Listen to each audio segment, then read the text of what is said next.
গরু আর মহিষের পার্থক্য অনেকে করেন। গরু মনে করেন যে গৃহপালিত, মহিষ বন জঙ্গলের জঙ্গলি প্রাণী। মহিষ প্রতিদিন 1 কেজি বাড়ে, গরু 1 কেজি বাড়ে। মহিষের গোশত 800 টাকা কেজি, গরুর গোশত 700 টাকা কেজি। মহিষের মাংসে কোলেস্টেরল কম, গরুর মাংসে কোলেস্টেরল বেশি। এখন কোন দিক থেকে আপনি মহিষকে ধাক্কা দিবেন? একটা মহিষ 5 লাখ টাকাও বিক্রি হয়, 7 লাখ টাকাও বিক্রি হয়। স্থান ভেদে, জাত ভেদে দুইটা মহিষ পালন করে 2 মাস 3 মাসে 1 থেকে 1.5 লক্ষ টাকা আয় করা সম্ভব। যদি 6 মাসের প্রজেক্ট হয়, 2 থেকে 2.5 লাখ টাকা ইনকাম করা সম্ভব।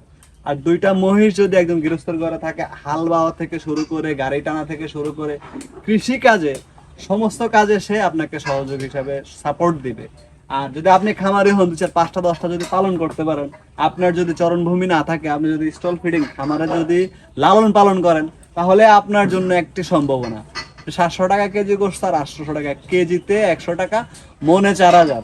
আর 5 মনের একটা গরু যদি 1 লাখ টাকা বিক্রি হয়, 5 মনের একটা মহিষ 1,30,40,000 টাকায় সেল হয়। তাহলে আপনার সমীকরণটা কোথায় গিয়ে দাঁড়ানো উচিত?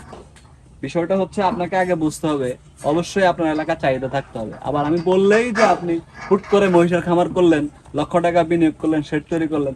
আমাদের 22টা মহিষ, আমাদের অস্থায়ী শেড। কিন্তু আমরা যেখানে মহিষগুলোকে রাখবো, চারি এবং পাইপিং সিস্টেম, এগুলো কিন্তু আপডেট করেছি।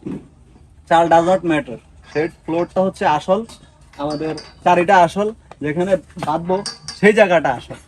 আমরা যে এখানে আহামরি ইনভেস্ট করবো, বিষয়টা কিন্তু এমন না। ধীরে ধীরে পর্যায়ক্রমে আপনি শুরু করতে পারেন। প্রথমে আপনার বাড়ির আঙ্গিনায় বা বাসার আঙ্গিনায় মহিষের শেডের প্রয়োজন নেই। বালতিতে খাবার দিয়ে মাটিতে পেলেও কিন্তু মহিষ পালন করা যায়।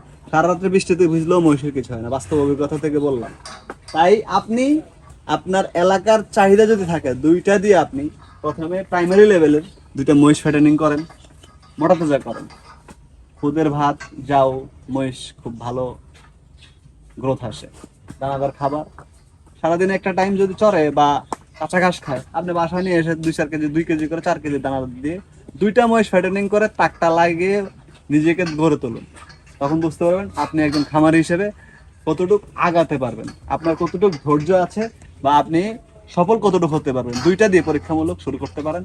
যখন থেকে অন্তাসে আপনি এই জিনিসটাকে ডে বাই ডে ডেভেলপ করতে পারতেছেন, তখন 4টা থেকে 6টা, এভাবে একজন খামারি হওয়া যায়। আর এইভাবেই আমাদের এই সম্ভাবনাকে আমরা টিকে রাখতে পারবো। মহিষের মাংস বিশাল একটা সম্ভাবনা বর্তমান বাজারে।